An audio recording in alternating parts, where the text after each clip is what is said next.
Дали светот е на прагот на деглобализација и фрагментација и што ќе значи ова за Македонија, која што има отворена економија од околу 150%?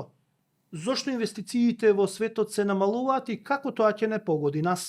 Како економската фрагментација може да предизвика долготрајни загуби и како тоа ќе не погоди нас и што може да преземеме? Влијанието на светските трендови врз инфлацијата, девизниот курс и македонската економија. Што не чека?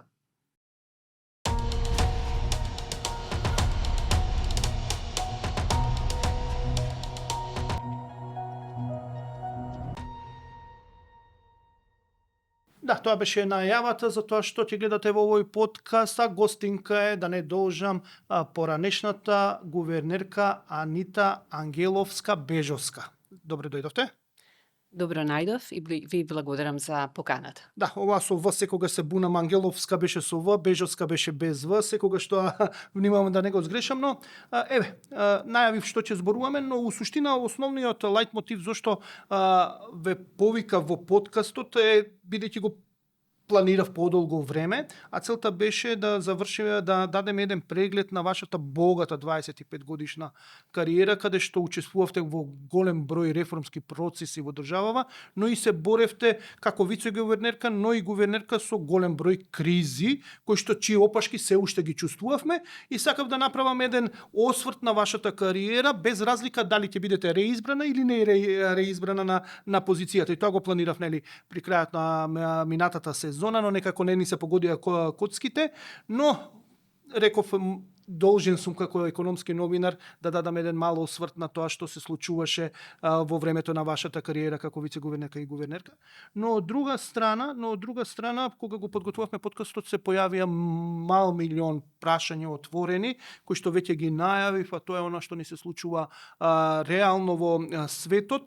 Па се испостави дека имате многу излагања на вакви теми, сте имали многу излагања и работите на вакви теми, а тоа е геополитиката и влијанието врз економијата, а мислам дека ова што се случуваше во последниве месец и половина на светско поле е добра причина да почнеме со тоа да разговараме, пред се за Франција тоа што се случи. Вие познавате европската економија и светската економија, видовме пад на француската влада поради буџетскиот дефицит, не можеа да скратат 44 милиарди евра.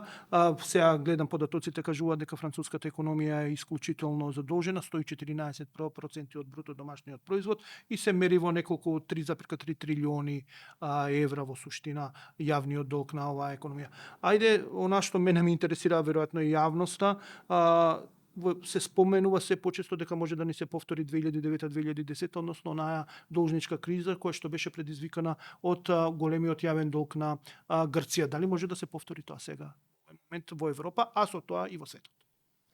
Добро, ова е навистина тешко прашање за да се даде прецизен одговор, меѓутоа има неколку факти за кои што мислам дека е корисно да се предочат.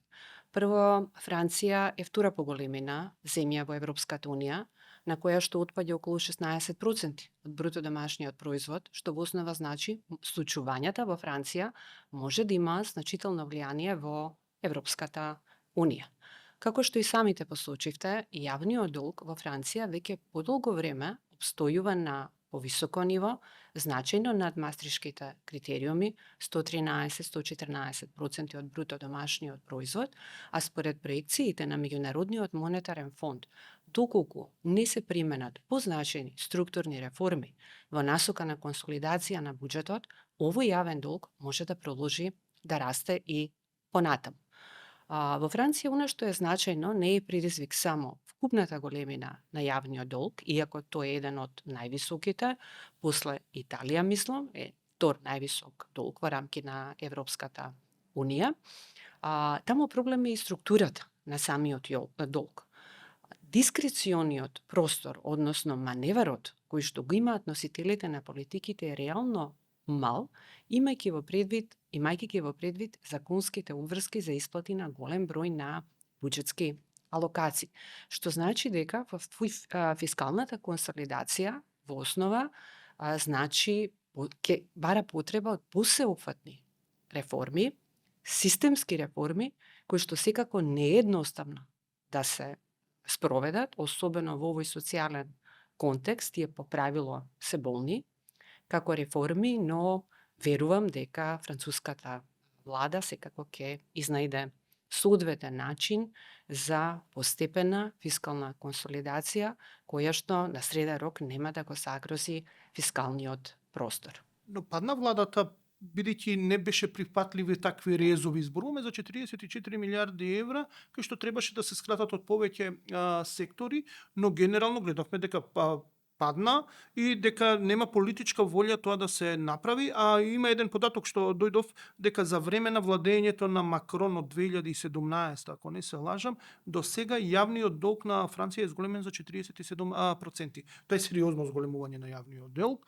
Така што ако не дојде до режења што се вика буџетски режења, консолидација, фискална консолидација и реформи, што може да очекуваме? Рековте дека е втора по големина економија во Европа и што може да се случи ако не дојде до консолидација? Можеме ли да влеземе во еден опасен простор како што не се случи со Грција на крајот од 2009 годината?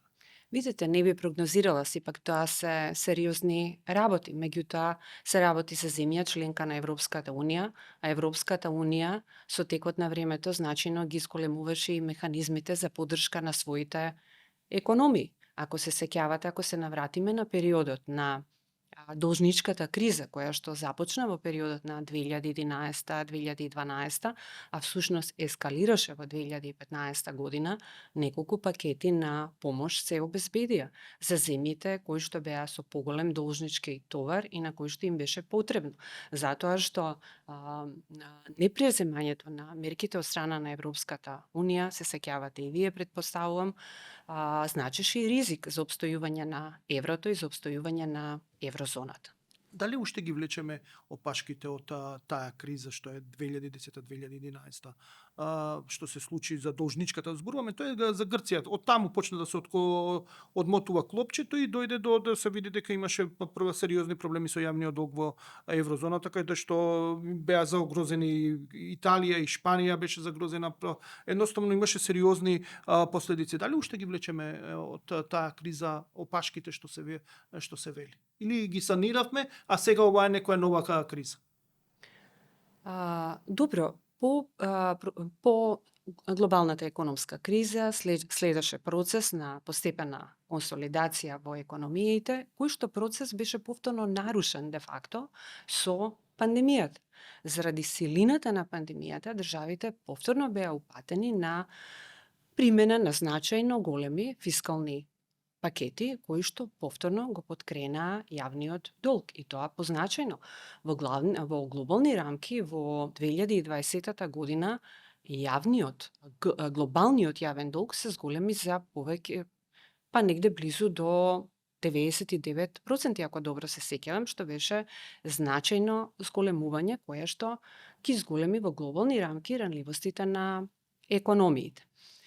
Има доста дискусии на ова прашање, особено се присутни дискусиите во која мера глобалните пакети кои што се презема пред се во периодот на глобалната економска криза за да се спречи уште поголем пат на економијата, се поврзани и значат всушност и денес, односно при ескалацијата на новиот инфлацијски брани, инфлацијски шок, ги влечат корените практично од тој период.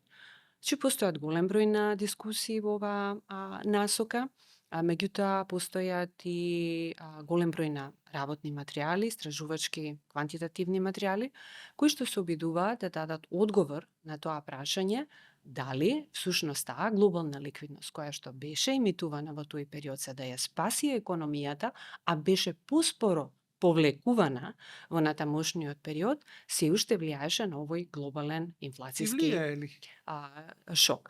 Видете, да бидам прецизна, од истражувачките материјали кои што се прават, заклучоците не се баш конзистентни, значи има различни заклучоци, а сите тие базираат на екзактни бројки и на проценки. Меѓутоа, сумарно нешто, ако може да се извлече од бројните тие истражувања, е дека сепак се оценува дека поголемо влијание оваа ликвидност која што беше претходно внесена во системите имаше во американската економија, каде што всушност и се случи глобалната финансиска криза, таму започна пакетите, експанзивните Со пакети на 700 поддршка, милиарди беше за спасување на банкарскиот сектор, мислам, за Така е, големите. за- Тоа е во 2008-2009, значи тоа е Така. почетокот на кризниот период што не бе следи од тогаш. Така, поспоро понатаму се повлекуваше таа ликвидност од економијата во случајот на Америка, а од друга страна пак економската активност побрзо забрзуваше и закрепнуваше во споредба со Европската Унија.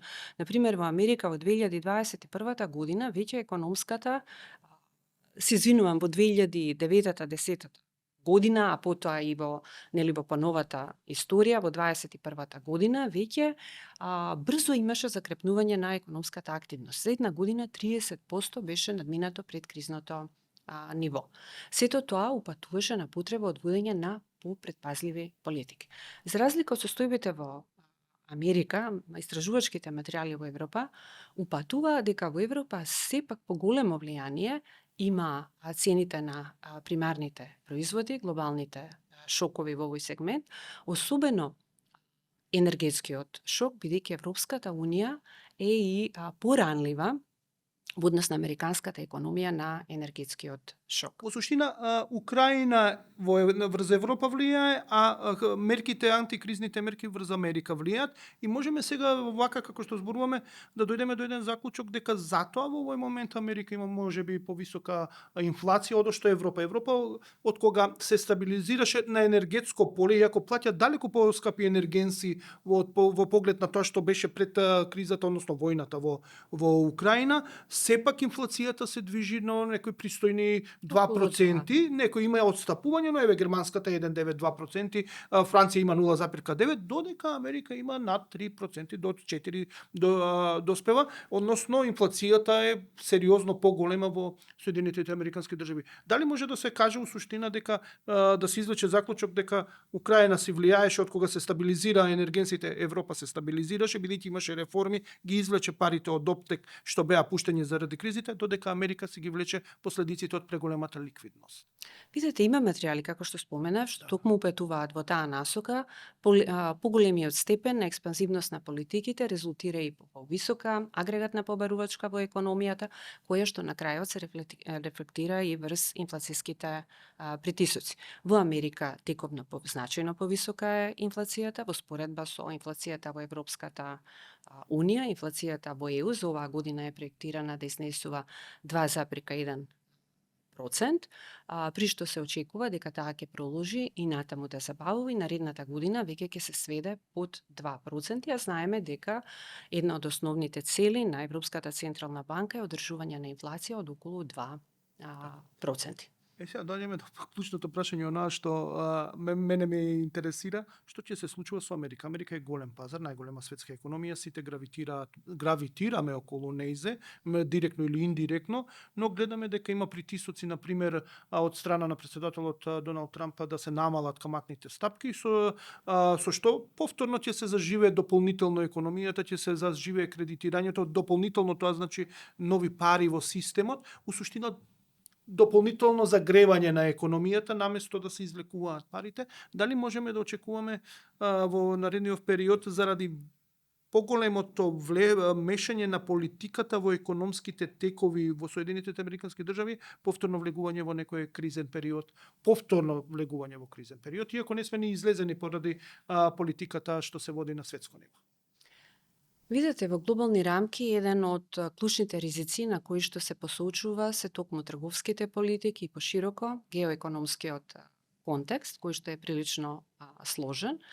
Всушност, ако го погледнеме индексот на неизвестност на Меѓународниот монетарен фонд, овој индекс забележува значителни нагорни придвижувања, особено од почетокот на годината, кога неговата вредност е двојно сколемена и достигнува нивоа кои што се споредливи со периодот на пандемијата, па и над тоа.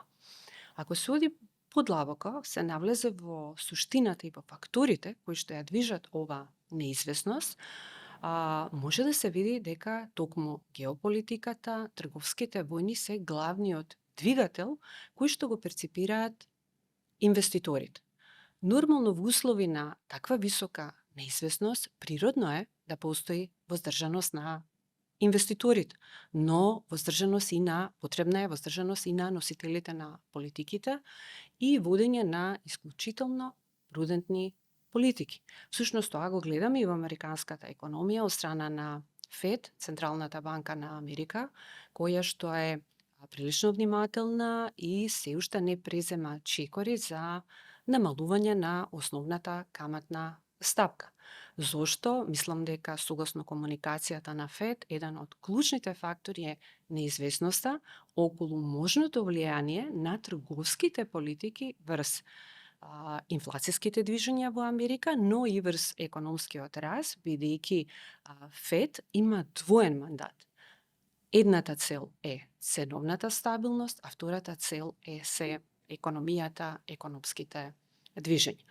Така да, иако можеби сега, кога ги погледнеме бројките и најновите проекции на Меѓународниот монетарен фонд, ние не можеме да видиме се уште, барем во базичното сценарио на меѓународните институции, позначајни ефекти дека се материализираат оваа година, затоа што со последните проекции кои што ги направи ММФ во јули месец, ако ги споредиме со априлските проекции, нема некоја позначајна промена околу глобалниот раст, во основа не променет, има некои мали поместувања кај некои групи на економии, иако ако погледнеме со проекциите кои што ги има во предкризниот период, значи крајот на минатата година, пред да дојде до ескалација на трговските политики, се гледаат одредени ефекти, но не многу големи, се гледа умерено повисоко очекување кај инфлацијата и тоа пред се кај развиените економии, односно кај американската економија, со оглед на најавените и веќе делумно воведени царини. Начнавме веќе не дел од темите што сакам да ги обработиме. Тоа е трампизмот и влијанието на политиките на администрацијата на Трамп врз светските случувања, но да не го испуштиме моментот на инвестициите се намалија и очекувањата се влошени за инвестирање. Гледаме и во Македонија тоа ни се случи за првите 6 месеци, споредено со првите 6 месеци, падот е околу 58%, односно 221 милион, така нешто имаме инвестиции за 6 месеци, што е далеку полоши резултати од минатата година, но тоа е дефинитивно се должи на ова што ни се случува во светски рамки. Што може да очекуваме? Ќе се вратат ли инвестициите, бидејќи ние сме мала и отворена економија, и дали ќе се вратат инвестициите и што значи немањето инвестиции во доволен број, односно во очекуван број или голем број на инвестиции изразено во пари за една отворена економија како што е македонската, бидејќи како според податоците се движи нашата отвореност од 140 до 150%. Што значи се во ова? Ајде да ги расчлениме. Значи, прашањево има две основи. Два елемента. Што може да очекуваме, ќе се вратат ли инвестициите и што значи тоа за Македонија? Добро, да започнам со глобалните случувања во сферата на странските директни инвестиции. Нешто што е забележливо е дека изминатите 2 години се забележува тренд на значајно забавување на странските директни инвестиции во глобални рамки. Според извештајот на Светската организација за трговија и развој, минатата година во глобални рамки странските директни инвестиции бележат пад од 11%, што е позначаен пад секако. И ако се гледа структурата инвестициите, значи што се случува, може да се забележи дека овој пад е најизразен во развиените економии, каде што во групата на развиени економии падот е 23%, за разлика од помалку развиените економии, каде генерално има одредено стагнирање на нивото на инвестициите.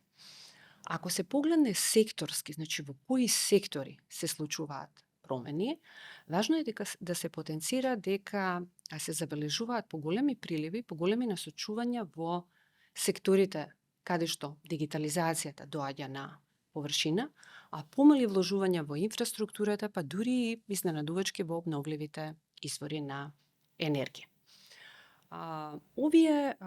Прашањето е сега прво што ќе се случува и со овие глобални односно ајде прво да дојдем на прашањето што го поставивте, како беше досега состојбата кај нас и кои се тековните трендови. Кај нас состојбите во одредена мера се разликуваат во од овие глобални трендови, каде што споменав дека веќе 2 години поред има позначено забавување на странските директни инвестиции. Кај нас поголемиот пат на странските директни инвестиции во периодот на пандемијата, значи 2020 година, следеше, би рекла, еден солиден процес на постепено опоравување на странските директни инвестиции, кој што кулминираше минатата година, кога тие ја надминаа вредноста од 1 милиарда евра. 1225, така нешто беше бројката. Од прилика околу 7% од бруто домашниот производ, номинално ова е највисоко ниво, а релативно како процент од бруто домашниот производ, ова е второ по големина која што воопшто сме го имали. Така да има одредена разлика во досегашните трендови. И сега од почетокот на оваа година, како што и вие посочувате, има позначително забавување на странските директни инвестиции кај нас, кое што и не одстапува многу од глобалните трендови, бидејќи глобалните трендови за оваа година повторно се надолни, односно од почетокот на годината има позначителен пат на странските директни инвестиции, а меѓународните институции проектираат дека овој пат ќе продолжи и во текот на годината. Прашањето е дали кај нас ние може да очекуваме закрепнување на странските инвестиции до крајот на годината, бидејќи морам да нотирам дека забележлива е голема променливост од квартал во квартал, која што особено се јавува во пунктот должнички инструменти, бидејќи категоријата странски директни инвестиции е составена од повеќе компоненти. Една од компонентите се должничките инструменти, тука влегуваат финансиските заеми помеѓу поврзани, групацијски поврзани субјекти, но и трговските кредити. Кај нас прилично е голема променливост, особено кај трговските кредити, од едноставна причина што ние имаме, како што и самите споменавме, голема трговска отвореност, а тоа по дефиниција значи голем обем на трговска размена и поголем обем на трговски кредити.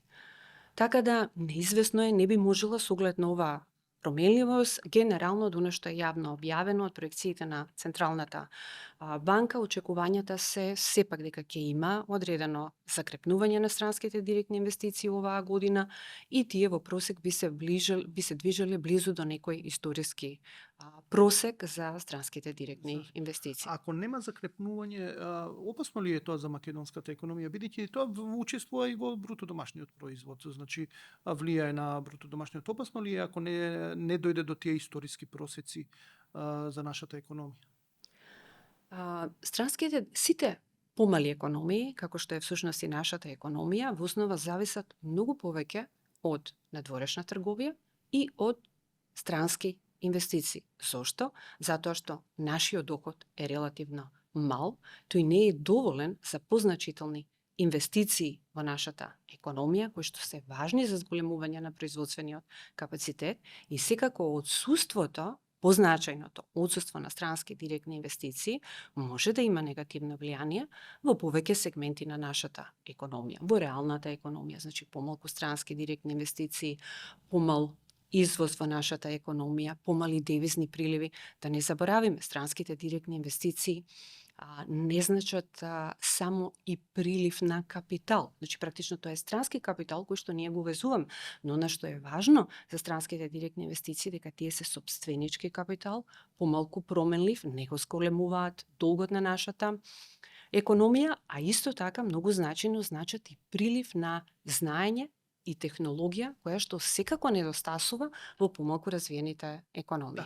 Пред да го завршиме овој дел, значи првиот дел ќе биде во 2 дела овој подкаст, ќе се вратам на она што се случува. Еве, гледаме, забавуваат инвестициите на светско ниво, инфлацијата во Соединетите Американски држави е висока, во Европа се стабилизира и ќе дојде под 2%, што е таргет на Европската централна банка, но доаѓаме до моментот она што се случува на светско ниво, колку сме во опасност. Вие истражувате за геополитичкото влијание врз економијата, имате и излагања и затоа една од причините зашто го правиме овој подкаст е токму тоа.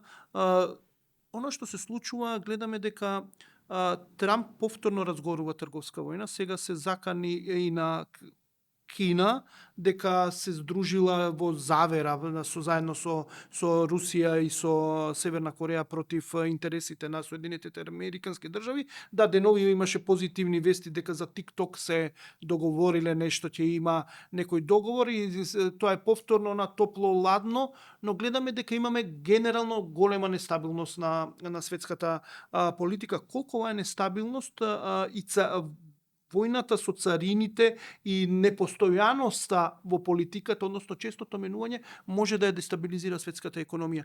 Што мислите, повторно ли влегуваме во турбулентен период, после оние неколку месеци надеж од кога се пролонгираат царините, дека влегуваме во некоја сепак помирна фаза од владењето на администрацијата на Трамп? Добро, неизвестноста во глобалната економија останува една од низините клучни обележја, како што веќе споменав, бројни истражувања, анкети покажуваат дека таа ќе биде еден значаен фактор кој што ќе ги детерминира одлуките на економските субјекти.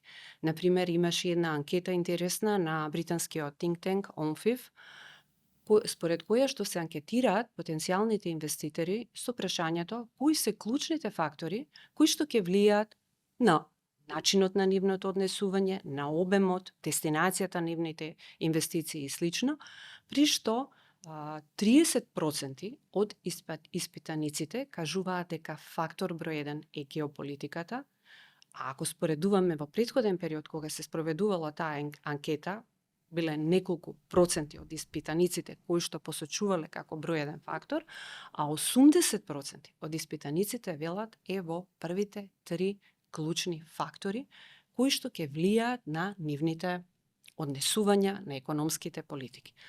Значи, во услови кога неизвестноста е толку голема во глобални рамки,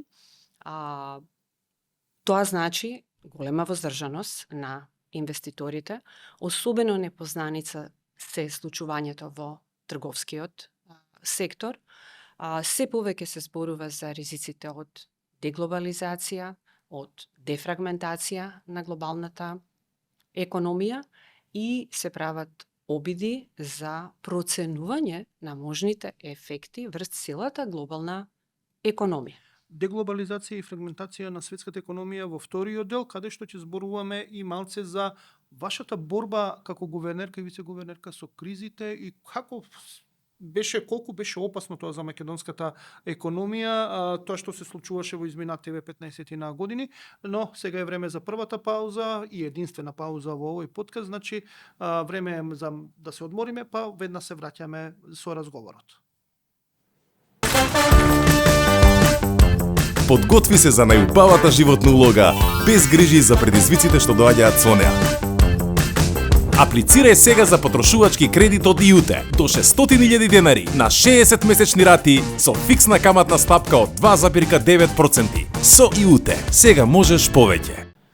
Да, продолжуваме со подкастот. Гостинка ни е Анита Ангеловска-Бежовска, поранешна гувернерка, а сега во моментов што работите? Во моментот паузирам. Паузираш. Ги полните батериите. Да. Добро, окей. А за плановите за иднина кон крајот на подкастот, односно кога ќе финишираме, сега ќе продолжиме со нашто го начнавте пред паузата, а тоа е деглобализација и фрагментација на светските пазари.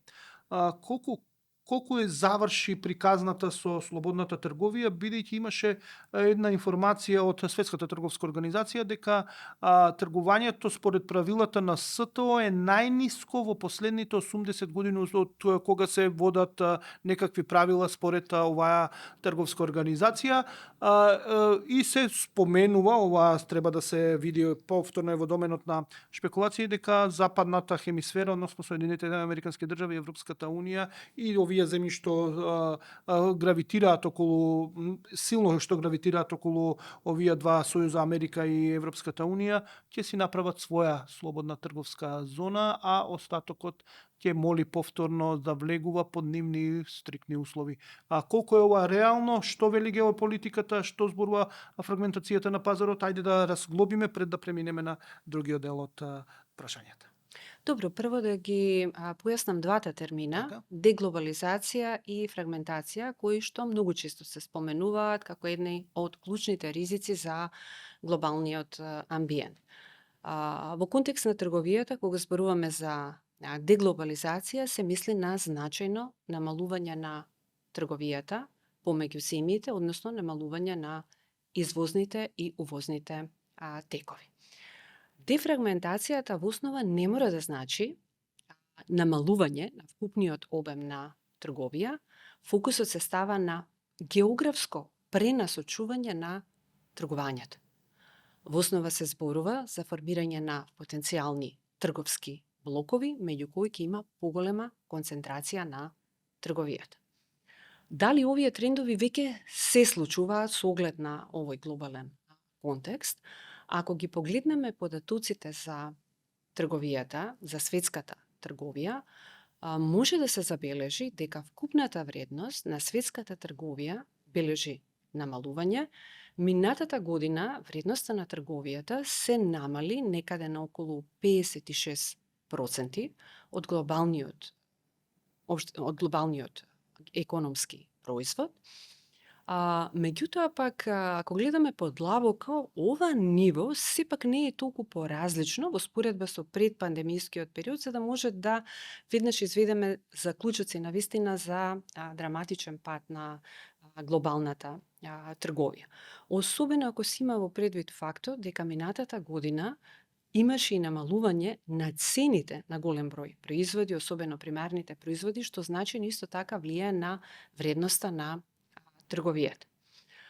Во однос на регионализацијата на трговијата има една анализа на Светската трговска организација која што се обидува да го процени овој ефект, односно да даде одговор на прашањето дали всушност тоа веќе се случува, која што упатува на одредени сигнали за интензивирање на трговијата помеѓу одредени земји кои што припаѓаат на одредени трговски блокови, а тие трговски блокови ова организација всушност ги креира хипотетички врз основа на гласањето на земјите во собранието на Обединетите нации. Значи, сумарно има одредени сигнали, меѓутоа сепак врз основа на досега расположливите податоци не можеме да изведеме прецизни заклучоци, но нешто што е многу јасно и видливо е дека ризиците од овие појави сега се многу зголемени. Кои се можните негативни импликации доколку овие трендови се случат и особено ако се случат со голем интензитет?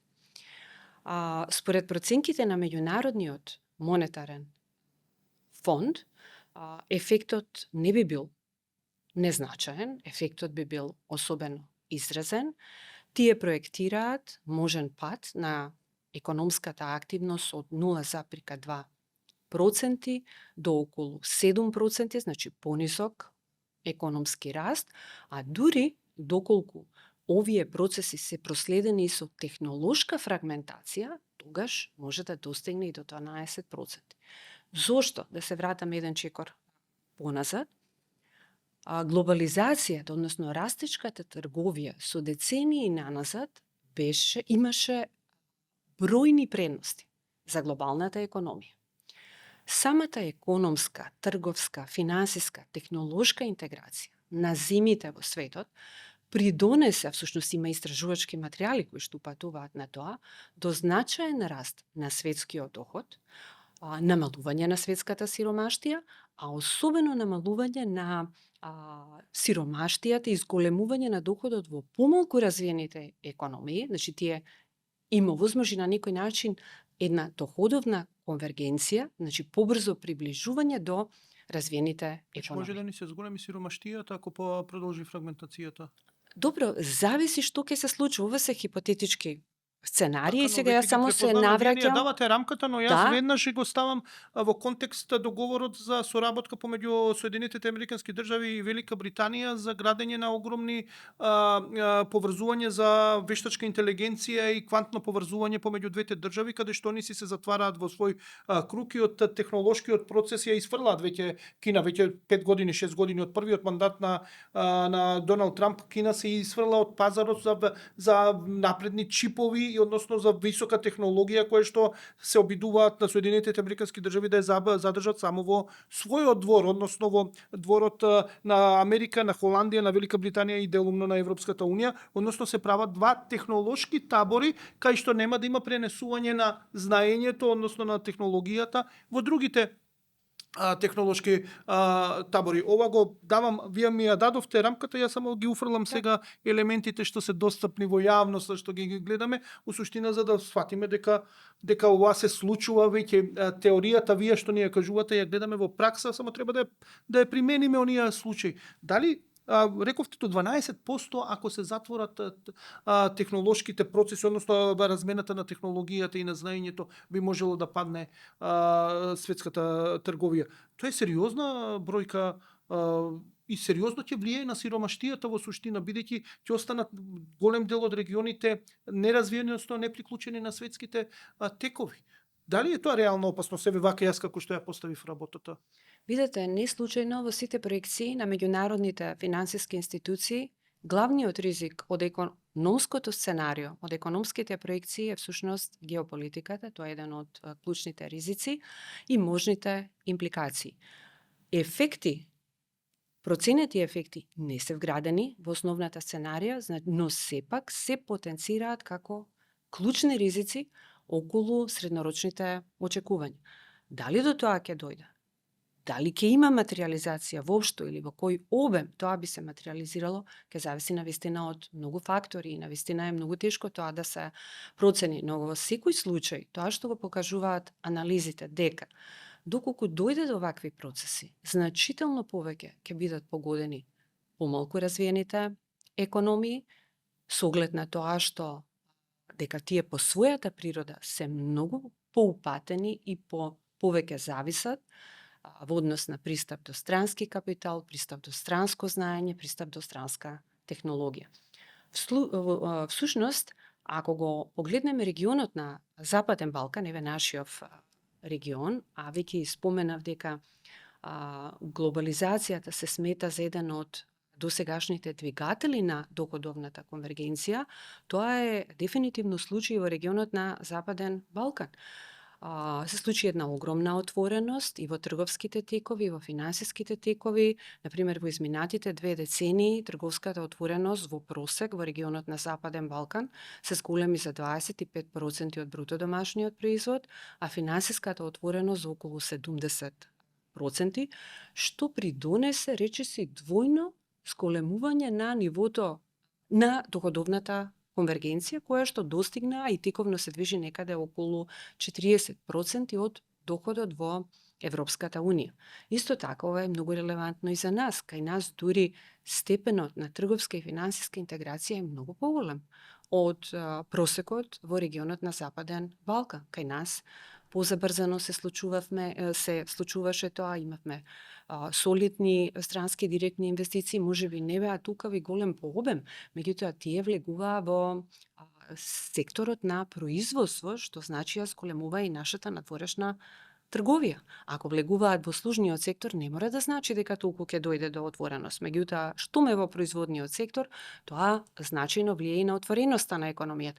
А чим се извинувам, само ова да мислата да ја завршам, чим економијата е отворена, тоа по дефиниција значи дека е изложена на надворешни шокови. И многу е важно како ќе се управува и какви политики ќе се спроведуваат за да може да се искористат предностите од таа глобализација, а при тоа да се минимизираат ризиците. Да, но сега вака кога ве слушам, ми се наметнува едно прашање.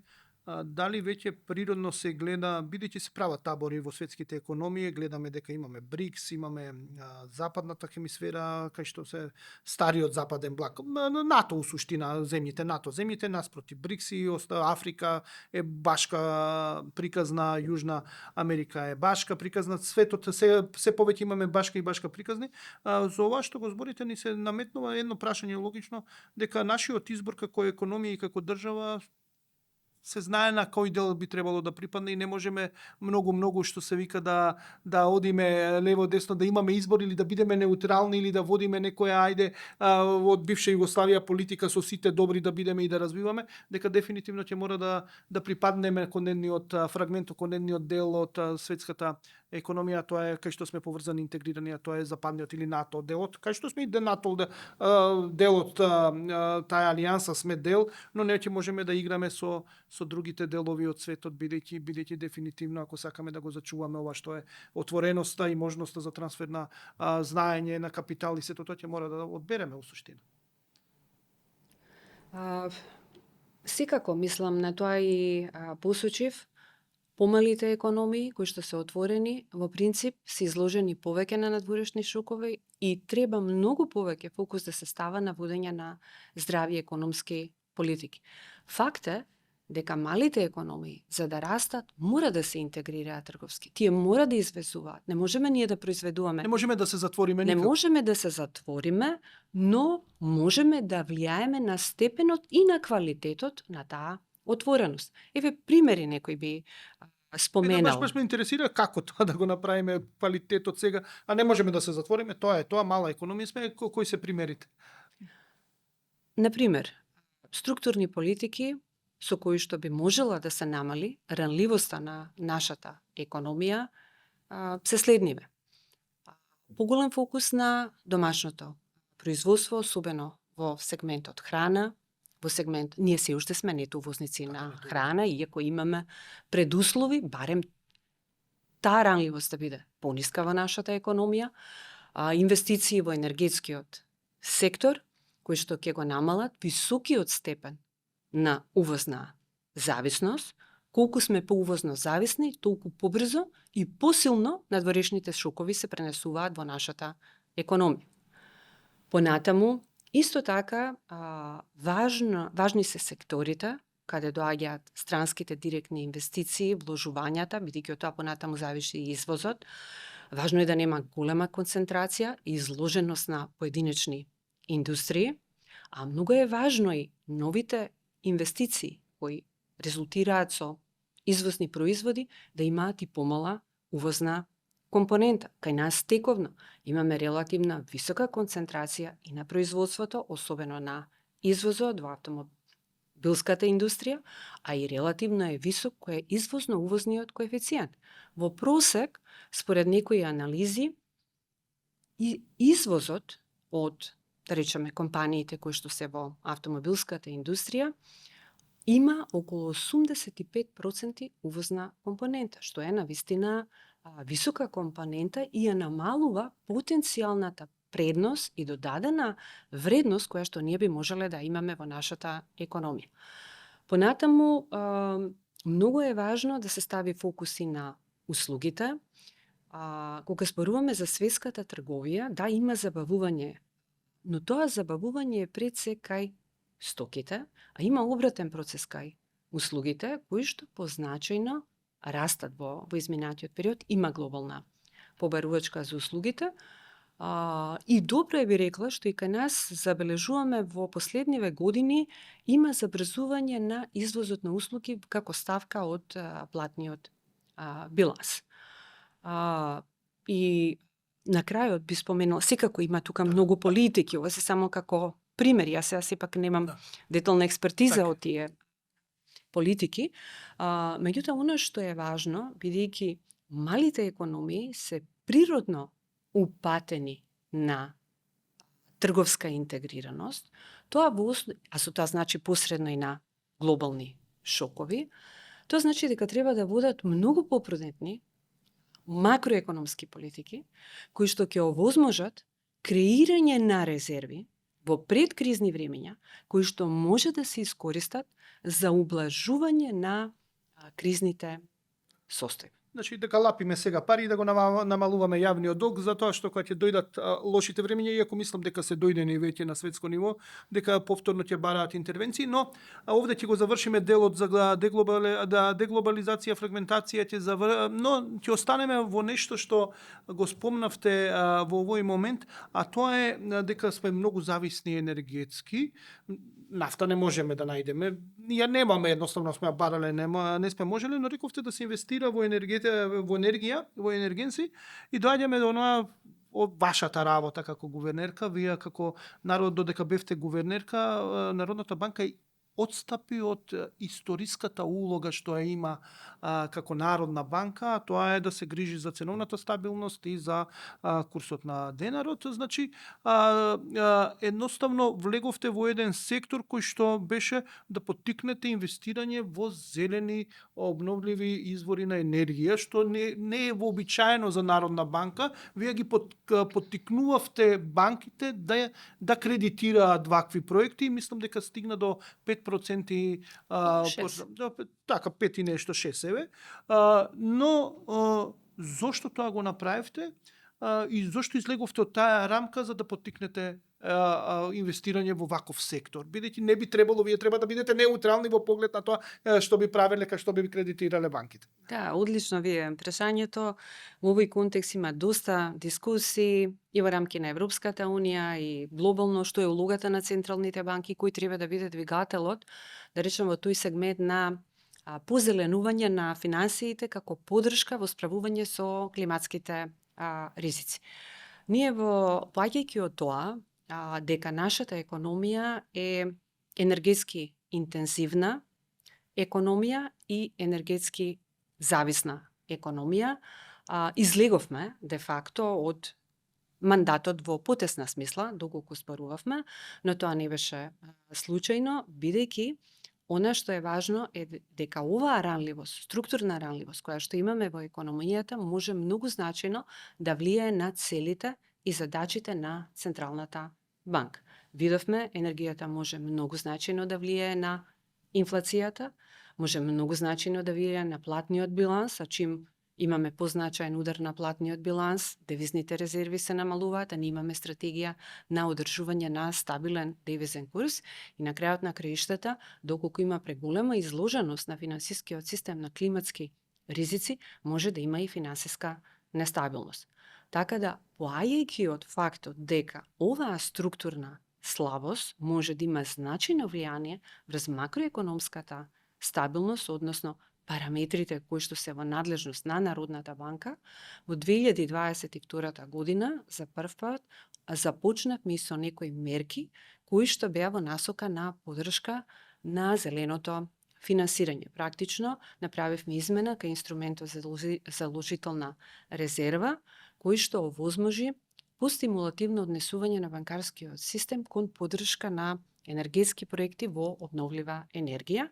И таа бројка на почетокот, откако ја воведовме и статистиката, бидејќи порано ние воопшто и не сме ни воделе таква статистика, но кога се преземаат некои мерки за да вие можете да оцените дали тие мерки даваат резултат, прво и основно е да имате добри податоци, така да првпат воведовме и статистика на зелени финансии и таа статистика покажува дека ако во 2019 година учеството на зелените кредити беше само 2%, со последните податоци е 6%, што е приличен раст, иако од ниски ниво.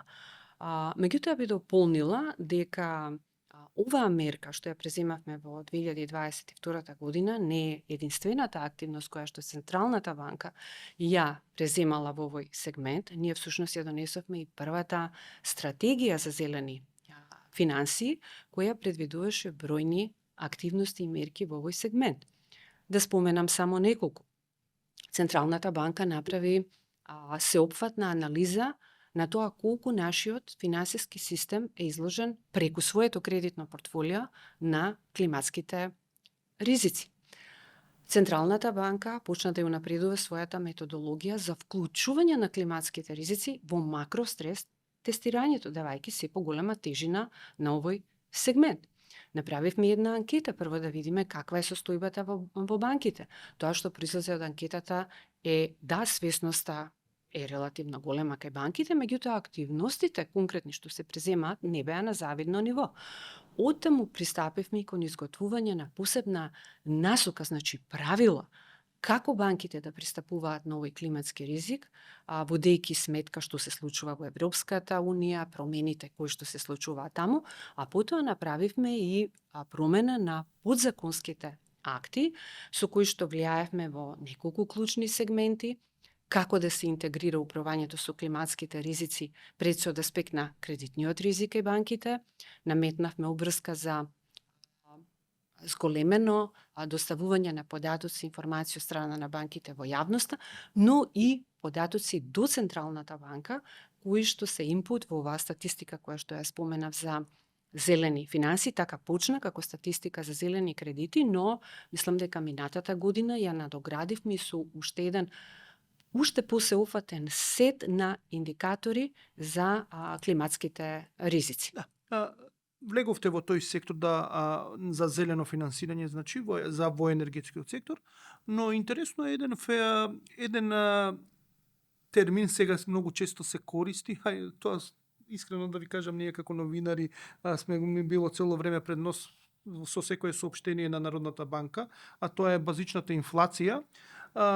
Гледаме дека таа е висока и е повисока од онаа општата инфлација во Македонија, и базична инфлација сите што не следат горе-долу знаат дека се вадат цените на прехранбените производи на енергијата и доваѓаме до таа базична инфлација. Но неколку пати со вас имам разговарано на темава, но и со други економисти кои што исто така упатуваат дека не е баш дека во Македонија во базичната инфлација е исклучена енергијата, туку дека има индиректно големо влијание и дека тоа е сериозен проблем, структурен проблем што го имаме ние како економија, а тоа е дека нашето производство е многу енергетски интензивно, односно, например, ни треба 3 пати повеќе, односно енергија за да го произведеме производот од што е потребно на ниво на Европската Унија, што е нешто фрапантно. Например, за оваа чаша ако треба единица во енергија во Европската Унија, кај нас ќе треба 3 единици енергија за да произведеме иста чаша, или со иста енергија се тоа они 3 производи повеќе, ние еден производ произведуваме. Тоа е некоја разлика помеѓу македонската економија и ефикасност, енергетска ефикасност со Европската Унија. Ајде да објасниме малце како тоа кај нас влијае енергијата во базичната инфлација, и таа е дефинитивно повисока и таа е двигател, онака што се вика подгревач на општата клупната инфлација. Како влијае кај нас? Тоа не ми е јасно, ајде да го објасниме на сите што не пратат. Да. Сосема сте во право дека енергијата и енергетските шокови влијаат и на базичната инфлација. Еве да појаснам. Прво околу дефиницијата. Значи, базичната инфлација во основа е се друго освен директен, потенцирам, директен ефект од храна и енергија. Значи, кога од вкупните 700-800 производи и услуги кои што влегуваат во индексот, потрошувачкиот индекс, ќе се извади категоријата храна и категоријата енергија, се тоа што останува е базична инфлација. Зошто ја велиме базична инфлација? Се смета дека кога ќе се извади храната и енергијата како компоненти кои што по својата природа се попроменливи и почувствителни на глобални шокови и во основа одразуваат шокови на страна на понудата, другата компонента, значи базичната инфлација, треба да е попостојана, постабилна и треба да е повеќе одраз на побарувачката. И така се смета. Меѓутоа, на базичната инфлација не влијае само побарувачката, влијаат и други фактори, вклучително и енергијата. Зошто енергијата влијае на базичната инфлација? Одговорот е, мислам, многу едноставен. Затоа што енергијата е влезна компонента во речиси сите производи и услуги кои што се дел од базичната инфлација. А сега ние зборуваме за период во кој што се случи не било каков енергетски шок, Значи, ние зборуваме за период во кој што цените на енергенсите достигнаа исклучително високо ниво. А ние како економија сме увозно зависна, што значи целосна трансмисија на тие шокови кај нас. Дополнително на тоа е аргументот што го споменувате и вие. Не само што сме енергетски увозно зависна економија, туку ние сме енергетски неефикасна економија.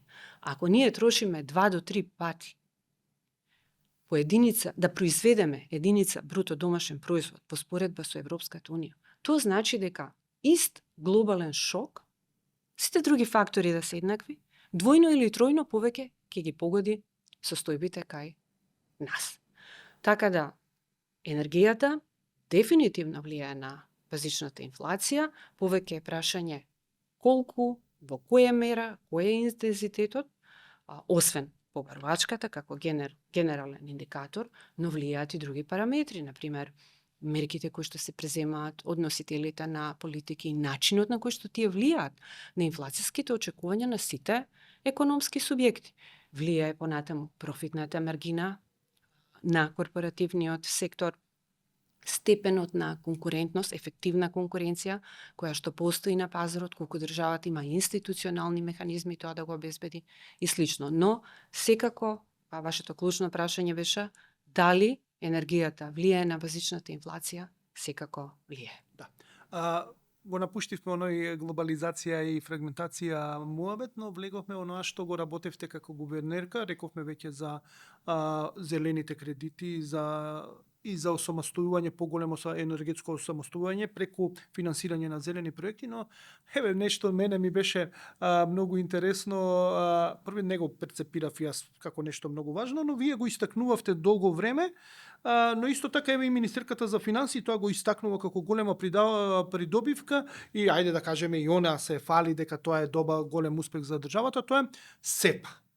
Искрено да ви кажам, јас и до ден денеска, иако навлего во што е проблематиката, да има олеснувања, гледам и практични примери, но ајде според мене лично дали вреди тоа толку многу да се фали и Народната банка и Министерството за финансии со тоа што сме дел од СЕПА? Зошто толку потрошивте енергија и време да ни представите нас дека тоа е многу важно? Да им појасниме на сите што не пратат, бидејќи ова прашање ми го поставуваат и мене. Што е тоа СЕПА и зошто е толку важна таа СЕПА и што требаше да придонесе у суштина, каде да заврши тој цел циклус кој што се уште во тек? Зошто толку ви беше едно, да кажеме, од погордите работи, иако имате и други работи што може да се пофалите и ќе ги споменеме, но зошто толку СЕПА ви беше значајна? Би рекла, СЕПА-та навистина представува еден историски исчекор за нашата економија, бидејќи овозможува носителите на платниот промет, финансиските институции да пристапат кон европскиот платежен систем и пред ние да бидеме членка на Европската Унија. Значи, тоа е еден од ретките сегменти каде Европската Унија покажа поголема отвореност спрема земите кои што се уште се надвор од Европската Унија и едноставно им кажа, ако сте спремни да ги направите реформите, да направите целосно усогласување на финансиската регулативата пред се во делот на платежните услуги, во делот на банкарскиот систем, во делот на спречувањето на перењето на пари, ќе ви возможиме пристап до европскиот платежен систем. По-конкретно сега, што значи тој пристап? Што би требало мене да ми значи како граѓанин, не како новинар, некој што следи економија. Да. Што мене ми значи за некоја си таму СЕПА? Да. Кога нашите банки ќе пристапат на СЕПА, во основа тоа ќе значи голем простор за намалување на трошоците за прекуграничните плаќањата во странство, брзината на тие плаќања, ефикасноста, но и сигурноста на тие плаќања. Впрочем, ако се вратиме на нас и видиме што се случувало во другите земји кои што денес се веќе членки на СЕПА, искуството говори на значајно намалување на трошоците и на граѓаните и на компаниите. Анализа на Светска банка покажува дека тековно граѓаните на Западен Балкан, кога вршат плаќања во странство, значи преку гранични плаќања, плаќаат провизии кои што се 5-6 пати повисоки од тие што ги плаќаат граѓаните во Европската Унија. Ова е многу важно за целиот Западен Балкан, но и за нас, бидејќи дознаките имаат многу големо учество кај нас во бруто домашниот производ, например, достигнуваат и до 15%. Од друга страна, а по овој основ, Светска банка оценува дека во Западен Балкан може да има заштеда од 500 милиони евра по основ на влезот на земјите од Западен Балкан во СЕПА. Исто така, СЕПА-та е многу значаен и за корпоративниот сектор. Како што зборувавме досега, ние сме всушност најотворена економија во регионот на Западен Балкан со 140 па и повеќе проценти од бруто домашниот производ, а ако се споредимо и пошироко во Југоисточна Европа, нашата отвореност е негде пета по големина. Да, на светско ниво мислам дека сме 22 или 23. Во секој случај, Во огромна отвореност. отвореност, што има голем обем на трговски текови, тоа значи дека има голем обем на меѓународни плаќања. И ако сега немаме значајно намалување на тие меѓународни плаќања, тоа може да резултира во поголема заштеда на компаниите. Од една страна е заштедата ја зголемува ликвидноста, може позитивно да се одрази на нивната конкурентност, според некои истражувања СЕПА-та влие за намалување на сивата економија, што значи на крајот на криштата и државата директно преку поширок офат на даночната база ги и помага за консолидирање на јавните финанси. Така да, сумарно, СЕПА-та треба да резултира во позначени заштеди во делот на провизиите за прекуграничните плаќања, но ако банките тука имаат на системска основа поголема заштеда со пристапот, тоа возможува простор за поширок спектар на намалување на услугите, на повеќе видови на производи, финансиски производи кои што тие ги нудат. И другиот момент кој што исто така значен е брзината на плаќањата. Тековно, за да се направи едно прекугранично плаќање, потребни се од 2 до 3 дена. Со влезот во СЕПА-та, плаќањата ќе мора да се извршуваат во текот на еден ден, а ако се приклучиме и кон инстант платформата, тогаш плаќањата би се извршувале во секунди, десетина секунди. Што е тоа инстант плаќање? Сега ова е нешто ново го споменувате. Може да ми појасните, тоа го немаме, тоа инстант плаќање. Јас инстант користам ако сум во една банка за да можам со моето дете да префрлам пари или сите што ми се во кругот. Ја такво инстант плаќање знам. Што станува збор, истото плаќање или нешто различно? Што е инстант плаќање? Не, во основа инстант плаќање, ние како што кажавме, тековно немаме, и најголем дел од земјите од Западен Балкан немаат. Минатата година Европската централна банка димензионираше посебен проект за земјите од Западен Балкан и ја задолжи Централната банка на Италија да го имплементира тој проект. Имавме ние некои соопштенија и дискусии околу тоа прашање, особено со работка со Светска банка. Во рамки на Народната банка се направија детални анализи што значи практично тој проект кој што бе разгледани на највисоко ниво и раководството на Централната банка се согласи дека тоа е проект кој што треба да се поддржи, бидејќи може да значи големи предности за граѓаните, сепак со оглед на фактот дека се работеше за проект од стратешко значење за целата економија, беа отпочнати консултации со надлежното министерство и се надевам дека ќе се заокружат тие консултации и ние би се приклучиле на тој проект. На тој проект веќе се приклучија земјите од Западен Балкан, кои што немаат инстант, Што е инстант плаќање? Што значи тоа? Инстант плаќањата во суштина се брзи плаќања кои што се извршуваат во реално време, како што кажа, прашањето е за секунди, во кои што се реализираат плаќањата, ги користат плаќања од сметка на сметка во различни финансиски институции, може да бидат за домашната економија, значи национални инстант плаќања, но и прекугранични инстант плаќања. И овие инстант плаќања вообичаено се прилично со ниски трошоци за граѓаните и за компаниите, а се фокусирани по својата природа сепак во сегментот на помалите плаќања. Евака.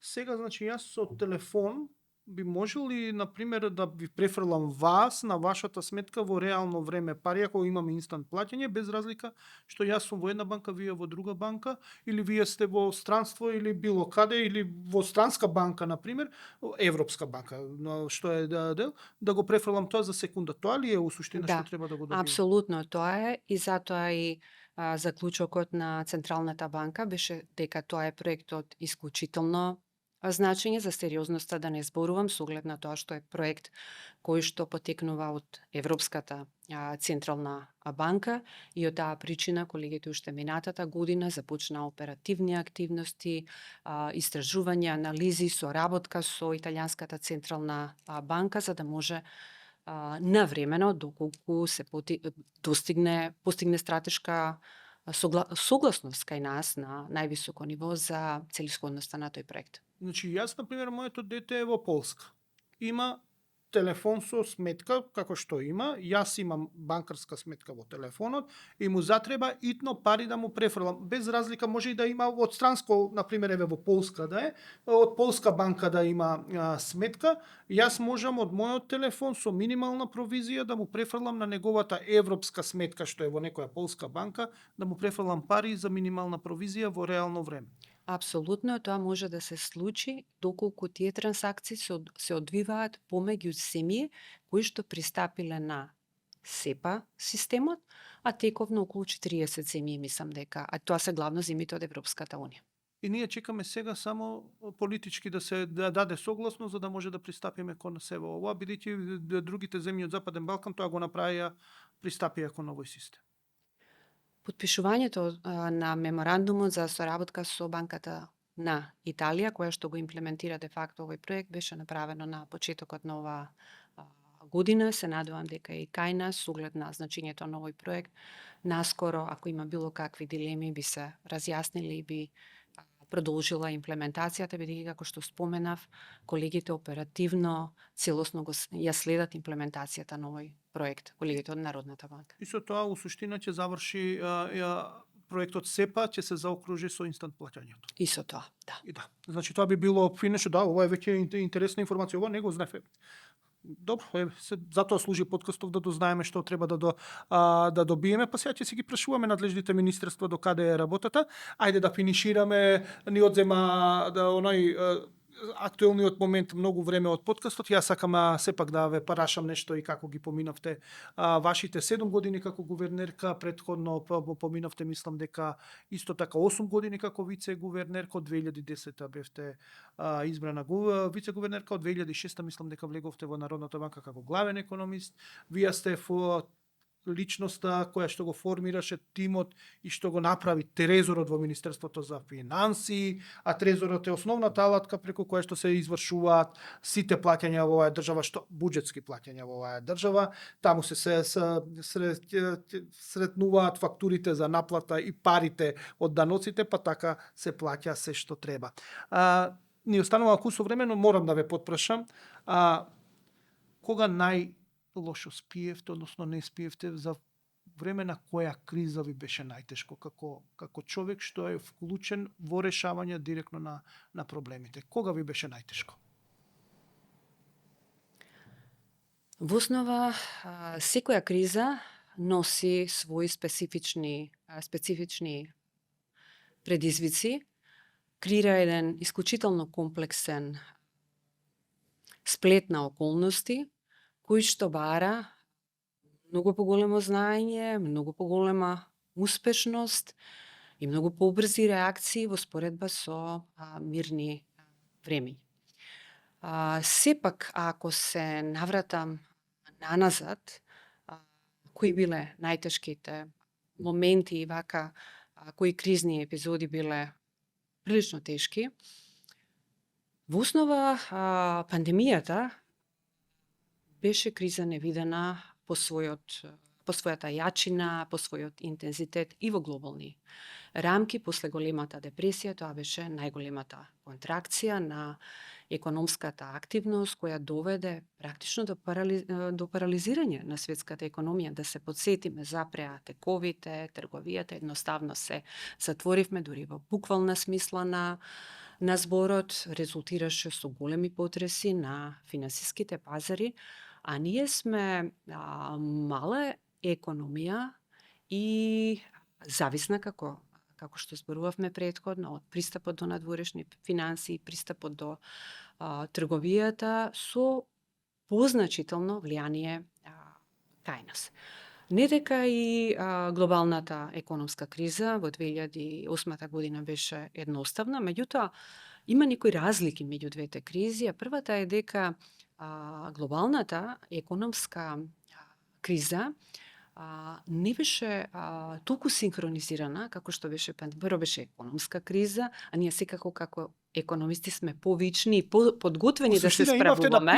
Имавте веќе видени сценарија за 2008, за 2011, тоа што се случи во тие години, имаше, ајде да кажеме, некое истражување, нешто напишано, имаше мерки, може вакви, онакви, но имаше познато беше. Но во 2020 дефинитивно не сум сигурен дека нешто било напишано и се беше во од решавање веројатно. Така е. 2008 година како економска криза, ние сме економисти, некако имавме на некој начин чувство како, што, каде, што може, каде може да ескалира во кои сегменти, за разлика од пандемијата, која што прво беше здравствена криза, но секако потоа со сериозни економски ефекти. И глобалната економска криза главно беше концентрирана кај развиените економии, кои што забележа остар пат, особено американската економија, зашто таа беше изворот, нели, финансискиот систем во американската економија. А неразвиените економии или помалку развиените, кои гледаме како група на економии, тие подобро поминаа со многу помала контракција на економската активност, така беше и кај нас, 0,4 беше контракцијата на нашата економија во тој период. Пандемијата резултираше со неколку позначајни шокови. Во принцип, тие шокови генерално кај нас, кога имаме економски кризи и шокови, има два пункта каде што вообичаено тие шокови се рефлектираат. Првиот пункт е девизниот пазар, притисоците врз девизните резерви и ризиците за стабилноста на девизниот курс. И вториот сегмент се притисоци врз депозитната база на банките, кои што може да ја намалат ликвидноста на банкарскиот систем и да ги зголемат ризиците за финансиската стабилност. Во текот на пандемијата имавме два брана на позначителни интервенции на девизниот пазар. Првиот бран беше на почетокот на пандемијата во услови на таа неизвестност, затварање, кое што беше присутно во сите сегменти.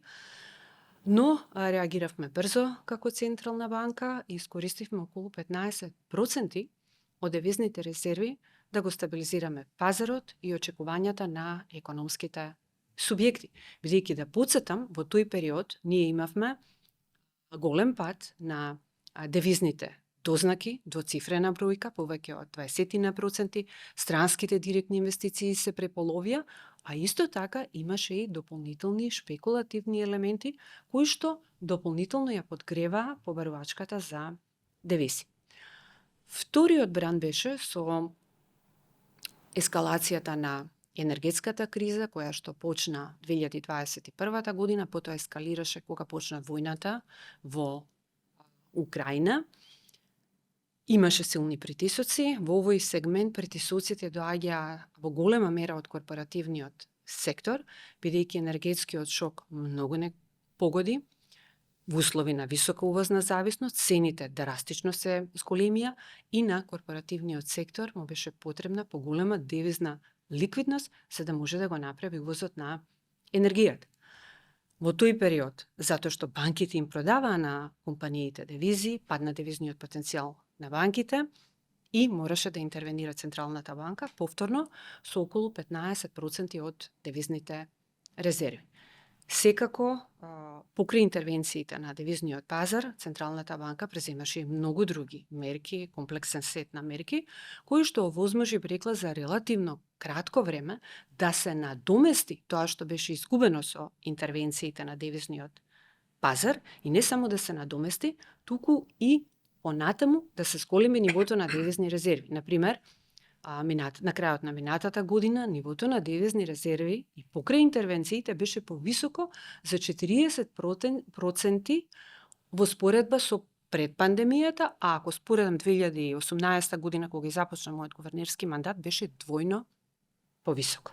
Сега дојдеме до прашање, имаше ли опасност од девалвација во вашиот мандат како гувернерка, но и како вице-гувернерка? Се соочивме, бидејќи вие вашите мандати во Народна банка, односно вашето работење го одбележа кризи. Вие сте во 2006 влезена, во 2008 почна кризата во Соединетите Американски држави, во 2010 сте вице-гувернерка, почна европската криза, нешто потоа, па почна шпекулативни кризи во Македонија, имаше во 2016, ако не се лажам, па дојде ковид и се во ова што дојде енергетската криза. Имаше ли опасности некогаш да се девалвира денарот, односно што се вика срцето да ви биде како грашаче, за да тоа мора да се направи, па еве не го направивме, ама да дојдете до момент кога сте се уплашиле многу дека една од мерките ќе биде девалвација на денарот.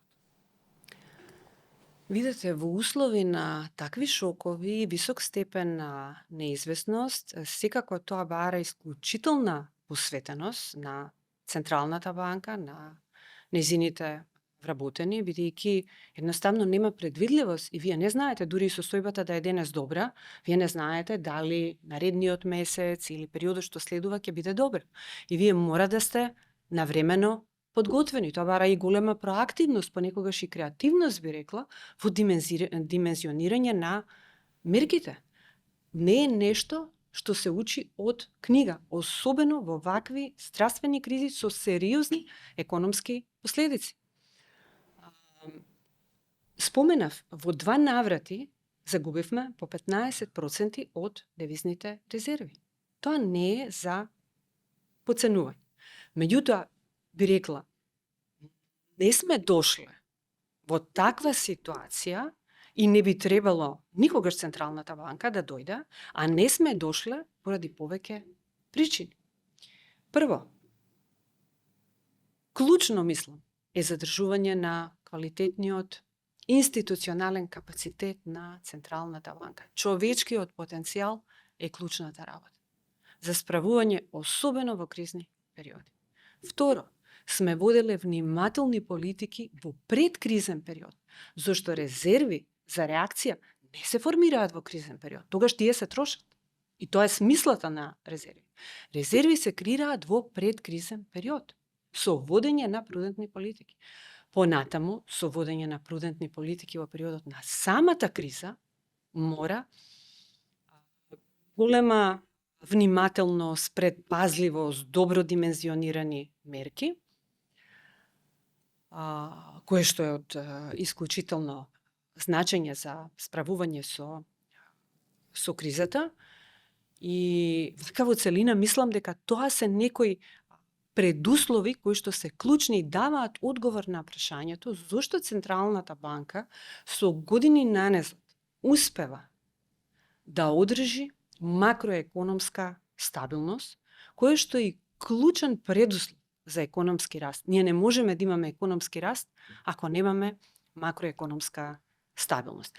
Инаку за сериозна епизода, исто така, можам да ја споменам и глобалната криза. Во 2008 година, на крајот на 2008 година, што се случи? Ние забележавме нагло намалување на извозот, драстичен пад на извозот. Во основа, бидејќи нашиот извоз има и голем увозна компонента, тоа требаше да резултира и со намалување на увозот. Кога нема извоз, нели се намалува и увоз. Меѓутоа, реакцијата кај увозот дојде задоцнето, многу подоцна. Значи, ние имавме сколемување на трговскиот дефицит за 50%, тој достигна близу до 30% од бруто домашниот производ, што е еден од најголемите што сме ги имали после првите транзицијски години, ако не и највисок.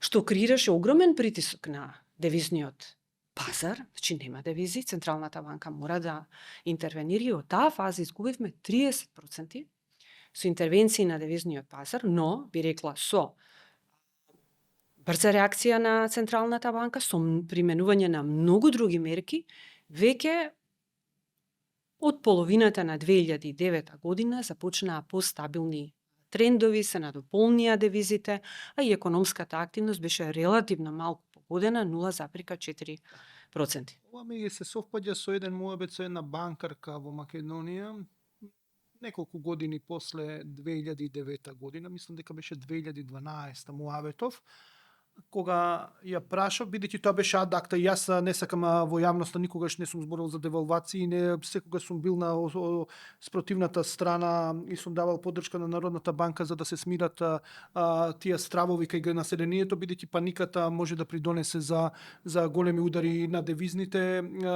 резерви, но исто така и врз банкарскиот сектор, но во еден неформален муабет, мислам на некоја од обуки беше организирана од страна на банката, ја прашав директорката на таа банка кога беше најтешко, рече дека во јули 2009 година постоела реална опасност од девалвација. Дека тогаш е моментот кога најниско беше состојбата и дека постоела реална опасност да се девалвира денарот и дека после тоа веќе почнало нагорните текови. Сега со овој муабет што го правиме 30% на буџетскиот дефицит дека е зголемен, сето тоа се доаѓа до некој заклучок, може да се каже дека било многу опасно во јули 2009 година. У суштина да го видиме она што никој не сака да го види, а тоа е денарот да изгуби својата вредност. Толку ли беше опасно тој период за македонската економија? Видете, такви кризни ситуации представува значаен ризик за сите економии, а особено оние економии кои што се помали и кои што имаат структурни слабости. Значи, тие посилно ги чувствуваат тие надворешни шокови. И она што е важно, вака и искуствено, кога се навраќам наназад, тоа што нас не се случува е како да не ни е доволно што имаме надворешни шокови, туку и самите генерираме интерни притисоци, тука пред се мислам на шпекулациите, кои што дополнително ја зголемуваат побарувачката за девизи на девизниот пазар, значи ја зголемуваат практично јачината на шокот со кој што се бори Централната банка. Такви епизоди на шпекулации сме имала доста во Која мојата... беше последната таква епизода голема, шпекулативна? Па имаше повеќе. Меѓутоа, еве, имаше во периодот на пандемијата шпекулации за девизниот пазар, имаше шпекулации, да не заборавиме, за банкарскиот систем. Да, тоа беше што скандалозно дадена изјава да се повлекуваат депозитите за да не се финансира една друга влада, што беше страотно, мислам, невидено во јавен простор да се даде такво, па се налепија и други медиуми сето тоа, но тоа се сериозни шпекулации. Еве, која беше според вас најголемата што ве потресе, на пример, ваква шпекулативна криза? Видете, предизвик е секоја криза. Значи, не би можела да кажам, затоа што едноставно кога е кризи, кога вие имате неизвестно, тоа е непредвидливо, значи. Меѓутоа, за влијанието на шпекулациите, ве би посочила еден пример. Во 2016 година го допревте и вие тоа, кога всушност ние немавме никакви економски проблеми, ниту надворешни шокове, ниту домашни економски шокови, кои што би требале да резултираат со некои, да речем, економски проблеми. Всушност, шпекулациите предизвика економски проблеми. Шпекулациите за стабилноста на девизниот курс, повиците за повлекување на депозити од банкарскиот систем, а вообичаено кога се повлекуваат депозити кај нас, тие се конвертираат или расте девизната депозитна база на банките, значи застанува само на конверзија, или се повлекуваат целосно од системот. Што значи кај нас имаме случаи во нашата историја кога и реално немаме економски проблеми, но поради шпекулациите и високата сензитивност на економските субјекти на шпекулации може да се генерира криза и нестабилност. Се разбира, ова уште повеќе ја нагласува потребата покрај водење на здрави монетарни и генерално макроекономски политики на јасната комуникација со јавноста од страна на Централната банка и значајно зголемување на нејзината транспарентност. Да, вие ја зголемивте, вие имате добри резултати во вашиот мандат за транспарентност. Не зборувам јас од аспект на појавување на телевизија или еве на подкасти или давање изјави, туку системска транспарентност, бидејќи ние новинарите, малци посериозните новинари зборувам, работиме со податоци, односно со бројки. Со податоци, вие како институција прилично прудентно, што би рекле вие, тој збор, не знам, не можеме да го преведеме на македонски, многу Внимателно. внимателно, но и одговорно ни ги дававте во брзо време на податоците за да можеме да правиме анализи. Добро поминавте според Меѓународниот монетарен фонд во поглед на транспарентноста. Ја зголемивте, и како се чувствувате еве сега од кога не сте гувернерка, а оставивте таква транспарентност, добро ви доаѓа на душата?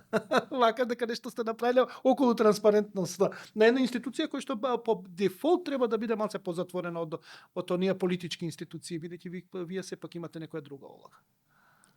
Секако е задоволство е имплементирањето на реформите, а особено ако тие реформи се имплементираат во периоди во кои што вие мора да гасите пожари, кои што по самата дефиниција остава многу помалце простор за фокус на реформите. Меѓутоа имав и сега секако има одличен тим во Централната банка, исклучителни професионалци кои што се трудеа да ги следат сите случувања во најразвиените економии, во многу сегменти да пратиме чекор, независно што се справувавме со кризи. Ние всушност побаравме и оценка од страна на Меѓународниот монетарен фонд на нашата транспарентност по најновиот кодекс на транспарентност на Централната банка.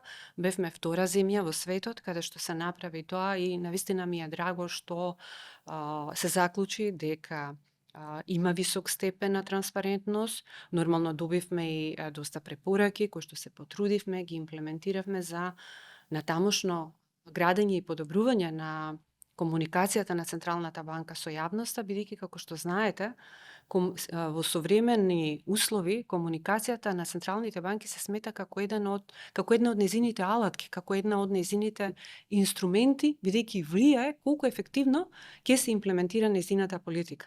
Да не речам, секако влијае на перцепцијата на јавноста и довербата во Централната банка. Да, вие според Светска банка сте институција која што сериозно и се верува во државава, што е добро. Да, и ние како новинари имаме доверба, имавме и имаме доверба во Централната банка, но последно прашање мое ќе биде дали да напредувате во кариерата, да успеете да формирате трезор, да бидете во Министерството за финансии и државен секретар, мислам дека бевте, главен економист во Народна банка, вице-гувернер на 2 пати избрана, и тоа и опозиција и власт да ве гласа, и за гувернерка да ве гласа и опозиција и власт заедно.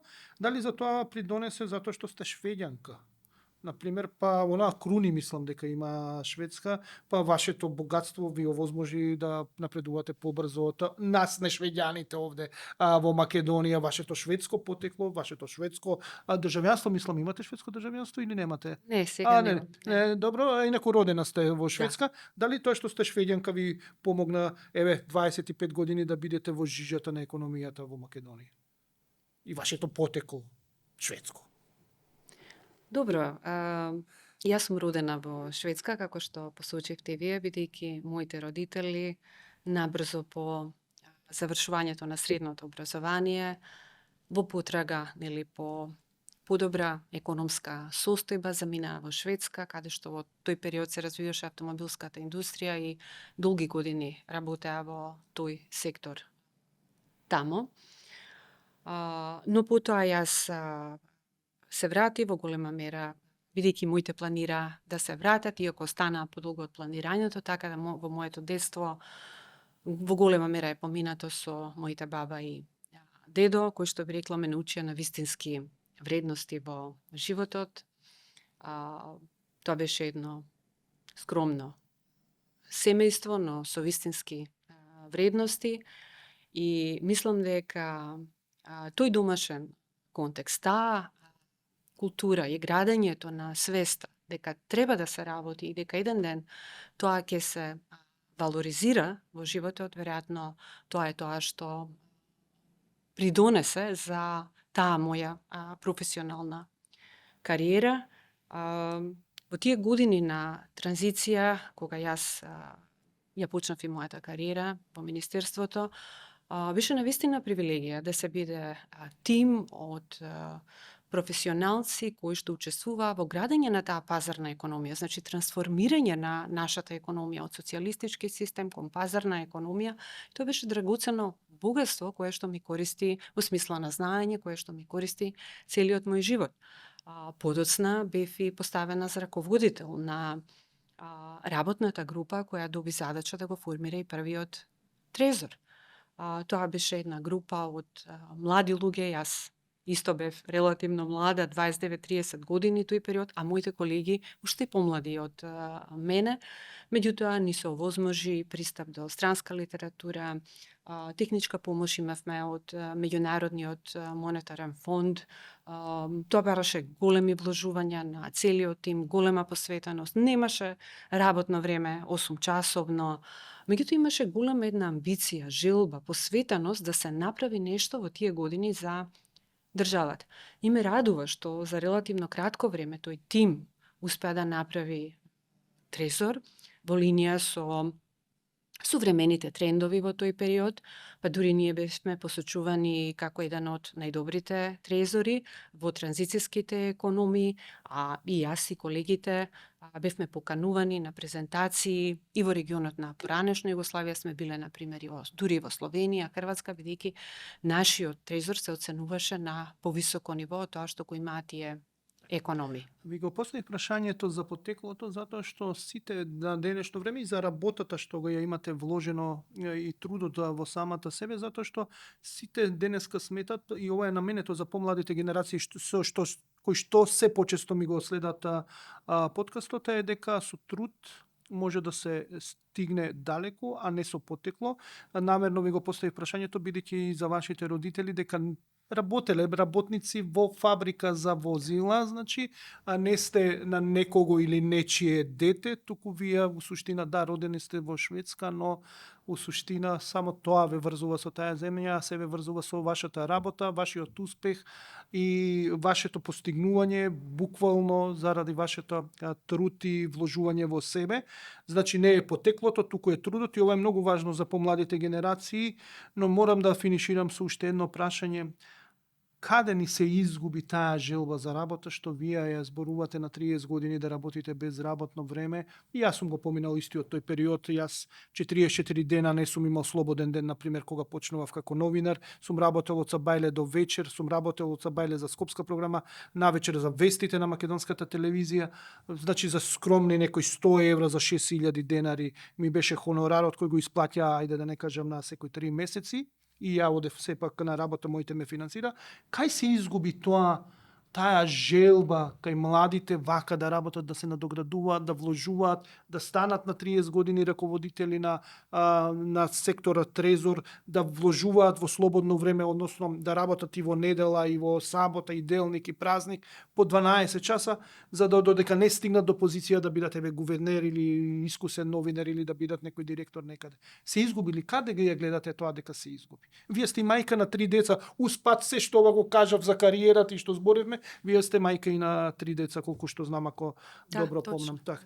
Значи, кај се изгуби таа желба за работа и за напредување и за успех? Што не уништи?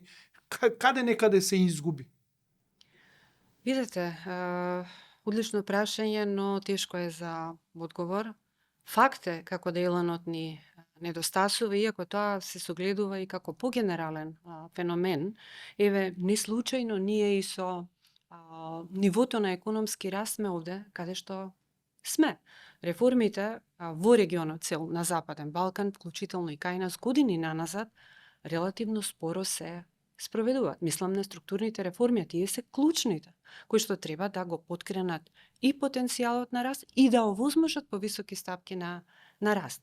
Дури според некои проценки, ако ние продолжиме со ова темпо на имплементирање на структурните реформи и со ова темпо на историски раст кој што го имаме до сега, дека нас ќе ни бидат потребни од 3 до 4 децени да го стигнеме нивото на доходот во Европската Унија. Сепак, да не звучам толку песимистички, мислам дека сепак во одредени сектори кај нас се уште има светли точки, еве, како што зборувавме и Народната банка, има исклучителен капацитет, тоа е една светла точка во нашата економија, спроведува во континуитет значајни реформи, успева успешно да се справи со предизвиците, што секако го потенцира значењето на човечкиот капацитет, професионалноста, честноста, посветеноста и интегритетот на луѓето. Со ова ќе го завршиме, со оваа порака дека на тоа треба да внимаваме и да го градиме и да го негуваме. Господјо Бежовска, многу ви благодарам што бевте во овој подкаст. Ова е ваше прво јавно појавување од кога не сте на функцијата. Ви пожелувам успех понатаму во вашата кариера, во вашата исклучително богата кариера, тоа морам да го потенцирам и се надевам дека наскоро во некоја друга улога ќе ве поканам во подкастов да дебатираме врз основа на тоа каде што ќе бидете на некоја нова позиција. Не ми откривте во подготовката на подкастот каде се гледате во понатаму, ако имате да јавно да кажете, ако не, ви благодарам уште еднаш. Ви благодарам многу на поканата, секогаш е задоволство со вакви професионални новинари да се дискутираат клучни, глобални, но и домашни прашања. Благодарам. Тоа беше се. Се гледаме наредната епизода. Секој е добро.